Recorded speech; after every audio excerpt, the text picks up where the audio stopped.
sisi sebelah kiri saya, sisi pemenang katanya, termasuk Bung Rocky. Sekarang sisi sebelah kanan saya, sisi apa? Berjuang. Sampai kapan akan terus berjuang gitu ya? Pokoknya nggak pernah selesai kita berjuang. Silakan Bung Refli. Karena beliau ini merusak stabilisasi logika saya, ya kan? Jadi tadinya saya itu tidak mau datang ke sini lagi karena saya kehilangan muka kalau kemudian tidak mendengarkan dissenting opinion dari 3 hakim tersebut. Coba bayangkan sebagai pemohon, ya, sebagai lawyer, ternyata dalil kita ditolak oleh semua 8 hakim, kan malu betul. Tapi begitu ada dissenting dari 3 hakim, senang saya, ya kan? Tapi opening statement beliau merusak stabilitas logika saya, ya kan? Jangan-jangan betul juga yang diomongkan dia. Tadi saya mau sujud syukur di sini karena ada yang 3 yang dissenting, ya.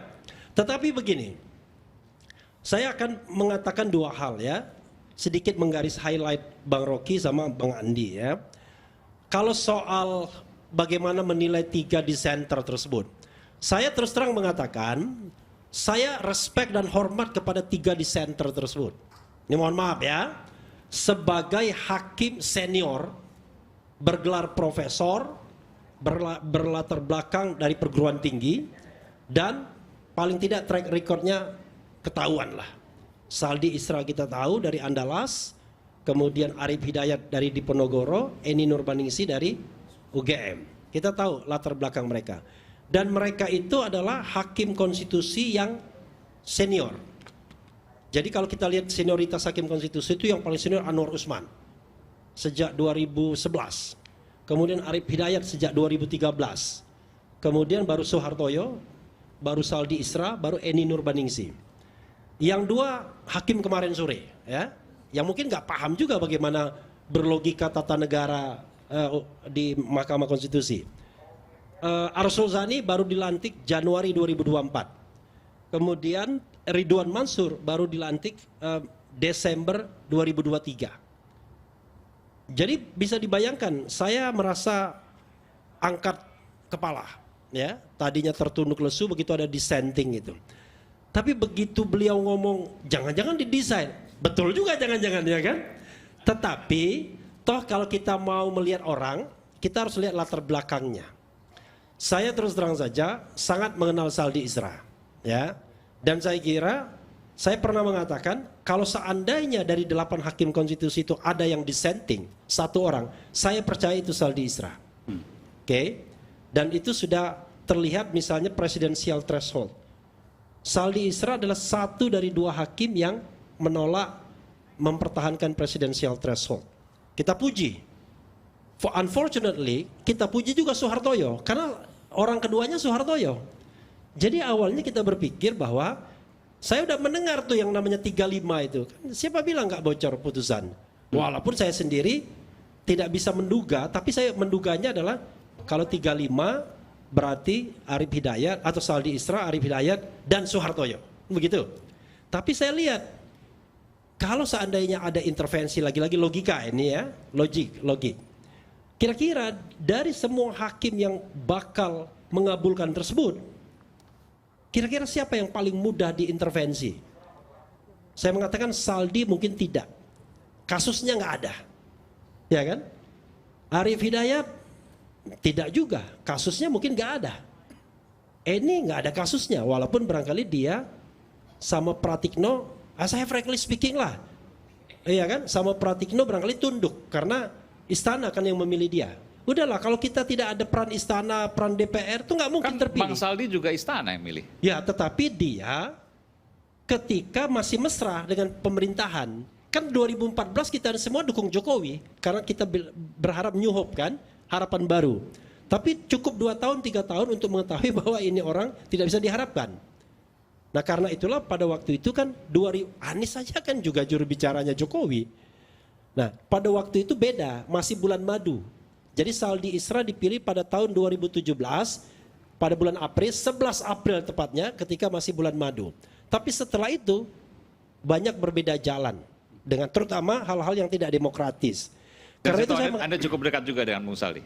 ya, bukan lagi sangat dekat, sangat dekat. Tetapi yang saya jaga adalah selama dia menjadi hakim konstitusi, apalagi selama sidang, WA pun saya tidak pernah, mengucapkan selamat Lebaran pun tidak pernah saya lakukan, karena saya mau menjaga etika. Kemarin ini sama sekali tidak Sama pernah. sekali, jangankan minta bocoran. Tapi begini, Mengucapkan saja Bang Rafli, tidak pernah. tapi begini, Iya. saya kira soal dissenting yang didiskusikan dari tadi ini kan semacam kalimat yang sebenarnya cukup bersayap ya. Satu sisi ini kan sebenarnya tidak mengubah apapun. Ya semacam harapan palsu. Kalau mau jujur sebenarnya publik kan berharap MK itu kan menerima secara keseluruhan. 8 hakim Iya, itu oke, menerima. nanti saya Nah, sampaikan. yang itu yang saya sebut palsu. Ini yang kemudian saya sebut angin surga yang tidak mampu mengubah apapun. Dissenting itu? Iya, tidak mengubah apapun dan hanya angin surga bagi kelompok-kelompok yang selama ini merasa kalah dan dizolimi dalam pemilu, terutama kubu 1 dan 3. Tapi kabar baiknya adalah dissenting ini kan menebalkan satu keyakinan bahwa hasil pemilu di 2024 ini tidak baik-baik saja. Bansos itu adalah faktual menurut 3 hakim berpengaruh untuk mengubah perilaku orang. Oke, saya Gitu. saya Soal setuju. aparatus kekuasaan yang dikendalikan itu secara faktual diakui oleh 3 hakim, itu terbukti dalam pemilu di 2024. Dan disebutkan. Oke, Yang saya khawatirkan justru Iya. pemilu kita ini kan soal menang-menangan.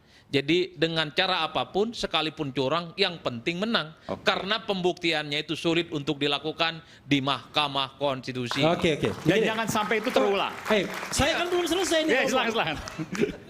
Saya ini dipotong Jangan untuk terlampau sesuatu. merasa terhibur juga Bang dengan Bukan. dissenting ini. Saya dipotong untuk sesuatu yang tidak berbeda. Beliau ini kan nggak berbeda dengan saya. Dia memperkuat Awalnya saya. berbeda aja, awalnya beda. Nggak tadi. ada ya. Angin surga Nggak. tadi Oke. disebutkan. Nah, karena itu saya melihat barangkali lah ya. Mungkin ada 1-2 orang yang diskenariokan. Tapi barangkali 1 atau 2 orang kita percaya kredibilitasnya. Tetapi yang saya bisa pastikan juga rasanya secara analitik ya, secara logis adalah memang istana akan menjaga jangan sampai 4-4 itu terjadi. Karena itu kalau kita bicara tentang man to man marking ya kan, yang person to person marking, maka yang di marking Soehartoyo.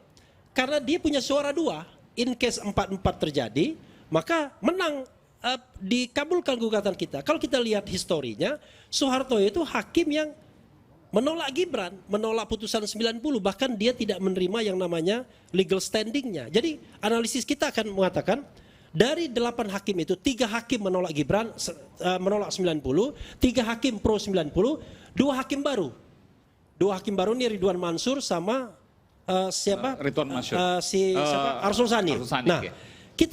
kita menganalisis siapa yang kira-kira berani nyebrang. Ya kan? Apakah Arsul Sani? Tapi kalau saya lihat track record politisi, aduh politisi ini tahu sendiri kan?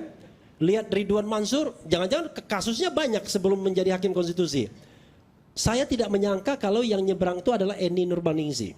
Karena saya bilang dia ini orang yang dibawa bayang-bayang Pratikno dan Istana. Tapi di hari Kartini 21 April tersebut berani dia mengatakan mengabulkan, bahkan membuat sebuah dissenting yang sangat tegas dan jelas. Ya, tepuk tangan buat kaum perempuan, satu-satunya perempuan. Nah, oke. Jadi saya terima Bung Rocky 50%. Karena saya meyakini 1-2 mungkin dengan moral standing yang jelas ya. Saya kasih catatan kecil ya. Iya. Supaya juga nama Saldi itu. Saya terangkan begini nih. Saldi ada integritas itu. Oke. Pelan-pelan ya saya pastikan tuh. Saya tidak ragukan itu. Tetapi Saldi tanpa dia sadar dia dimanfaatkan oleh Jokowi untuk pencitraan bahwa Mahkamah Konstitusi itu demokratis. Saya sepakat. Yes, gitu. itu poinnya. Kenapa? Ini logika lagi, Iya. tanpa fakta dan data. Iya, tapi logikanya benar. Termasuk misalnya presidensial threshold.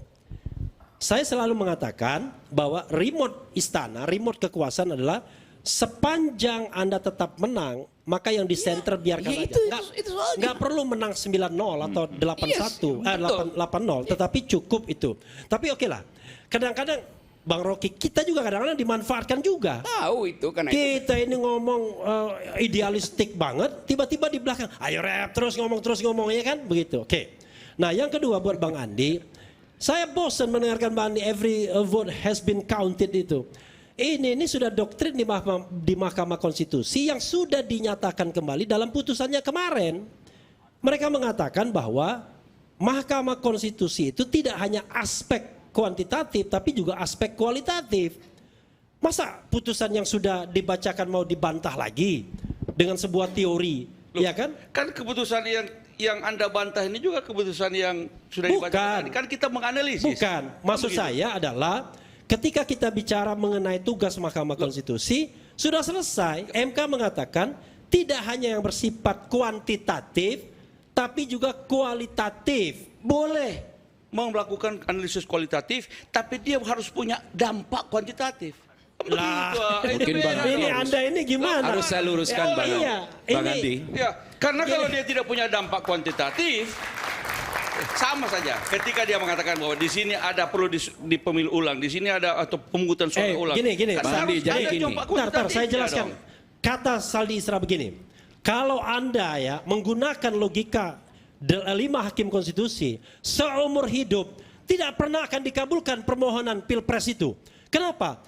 Kita suruh membuktikan dari Sabang sampai Merauke kasusnya, ada ribuan bahkan jutaan kasus, satu hari saja dengan 19 saksi dan ahli. Nah, itu kan kata Pak satu hakim konstitusi. Loh, kok kata hakim Loh, satu kan sebentar dulu. Anda dari tadi Ayo, tidak setuju dengan 5 hakim konstitusi, setuju dengan 3. Sebentar. Saya boleh juga tidak setuju Bukan. dengan 3 hakim konstitusi. Saya ini bicara mengenai 19 saksi dan ahli yang dibatasi MK. Anda hanya saksi dan ahli 19 saja. Tapi seperti Bung Rocky katakan tadi, dalam pertimbangan hukumnya Anda kurang saksi dan kurang ahli. Ini kan sebuah paradoks. Di satu sisi kita suruh membuktikan, tapi di sisi lain Anda dibatasi. Nah, Tapi secara terus terang juga saya katakan bahwa semua saksi-saksi yang di bawah 19 itu dan termasuk saksi ahli tidak menjelaskan itu kan kata Anda, kata 3 hakim di itu mana menjelaskan. terjadi dampak secara kualitatif Bang yang Andi, masuk gini. dan dampak kuantitatif. Enggak, Jadi gini gini. aja. Tidak ada. Kita ini Saya bicara jelaskan, ya, Bang Andi, beda gini ya. frekuensi. Tidak ada. Ini Bang nggak Andi. paham hukum acara di Mahkamah Konstitusi. Nggak paham. Tapi sok-sok Saya paham. boleh tidak Anda setuju nggak dong. paham. Saya tidak Itu boleh tidak persoalannya. setuju dengan pertimbangan Makanya hakim kemudian konstitusi tersebut. kita bicara. Kan boleh. Anda tidak Bagaimana setuju dengan pendekatan di Mahkamah dengan 5 hakim konstitusi. Anda Saya pengen tidak setuju rule dengan 3 based hakim atau konstitusi. principle based? Boh, Saldi Isra bicara principle based, sementara 5 hakim bicara rule based. Anda Nah, tidak ini setuju belum dengan 5. diselesaikan. Saya boleh juga tidak setuju dengan 3. Mari kita Tapi berdebat. yang menjadi masalah, Hakim MK sudah menyatakan kami tidak hanya kuantitatif tapi juga kualitatif. Boleh. Dan itu sudah putusan. Boleh Anda nggak paham, nggak berkualitatif, mengerti Anda. tapi harus punya dampak Susah. kuantitatif. Ngomong sama orang nggak ngerti susah. Nggak bisa kalau tidak Udah. dampak kuantitatif. Nggak ngerti Karena susah. pemilu itu Anda, vote count. Anda sok-sok mengerti, padahal Anda nggak ngerti hukum Loh. acara MK. Anda baca nggak putusannya? Anda dengar nggak Saya putusannya? dengar, saya nonton. 100%. Saya cuma katakan begini. Kenapa Anda kelihatan Saya nggak cuma bisa, nggak mengatakan ngerti? begini, bahwa boleh saja Anda nggak paham. Makanya saya bilang, membuat kalau tentang berdebat sama saya, kualitatif, frekuensinya tetapi sama. harus punya Ini dampak ada kuantitatif. frekuensi K, Tidak frekuensi bisa P. Nggak pemilu bisa tanpa dampak berdebat kuantitatif. seperti itu. Kenapa? Karena ini vote count. Jadi Anda cuma Vote count. ngomong banyak 96 saja, tapi juta ngerti aja suara enggak. itu adalah suara warga Seharusnya negara ya, yang seharusnya. harus dihitung. Dan Bro, kalau tidak seharusnya ada yang satu datang tidak ke sini dihitung, Otto dia Hasibuan, juga harus. Yusril Iza Mahendra, Silakan. Mengapa bukan tidak Andi bisa Malarangeng. dihitung? Mengapa Nggak harus paham dia? tidak dihitung? Ngabisin Gitu waktu. aja dong. Ngomong 5 sama hakim orang yang nggak paham. Loh, saya konkuren dengan 5 hakim. Saya disenting dengan 3 hakim. Boleh dong. Anda konkuren dengan 3 hakim, disenting dengan Ngomong 5 Jadi sama Bang Andi orang gini. nggak paham hukum Gini. acara MK, ngabisin waktu. Karena Anda Saya ngomong ke masuk utara, pada saya ngomong substansi. ke selatan. Mari kita masuk pada Itu substansi yang menjadi perdebatannya. masalah. Anda mempermasalahkan yang sudah diputuskan.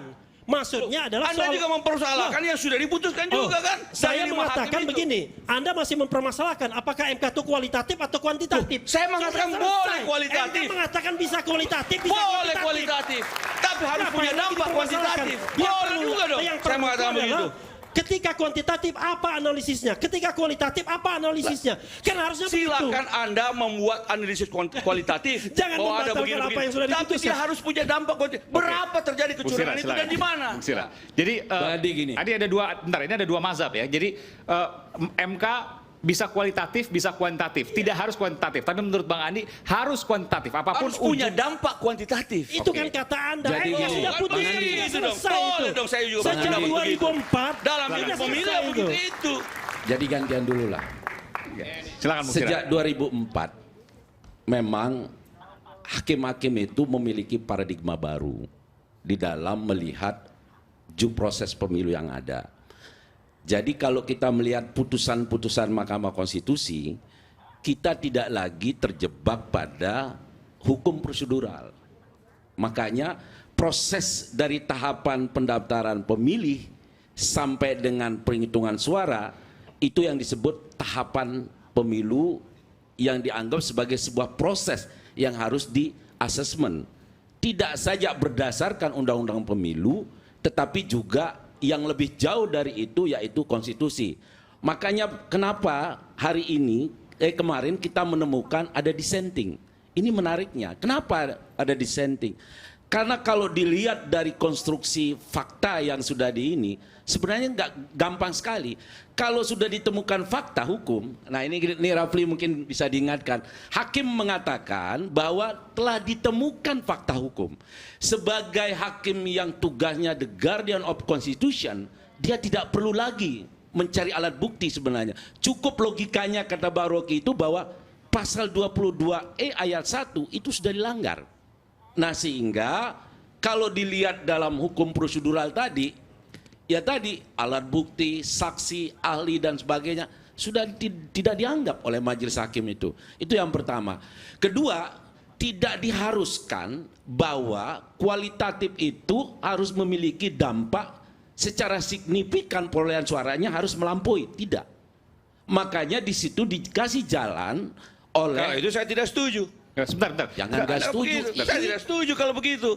Anda tidak keberatan, Anda setuju dengan apa yang dikatakan tiga hakim dissenting. Ini saya bicara, tapi kan saya setuju dengan apa yang saya bicara tentang aturan yang ada di peraturan MK. Gitu loh. Boleh melakukan analisis. Makanya jangan dipotong dulu. Sebentar. Jadi tidak ada sesuatu yang diwajibkan bahwa ketika kita mempersoalkan hukum yang substantif, tidak prosedural, undang-undang pemilu semata, itu tidak harus diwajibkan untuk melampaui. Sebentar saya tanya. 3 dissenting opinion itu menggunakan kualitatif atau kuantitatif? Semua menggunakan kualitatif. Tanpa kuantitatif? Tidak ada kuantitatif. Oke. Semua 3 permohonan itu dissenting itu. kualitatif. Karena kesaksian yang muncul tidak ada kuantitatifnya.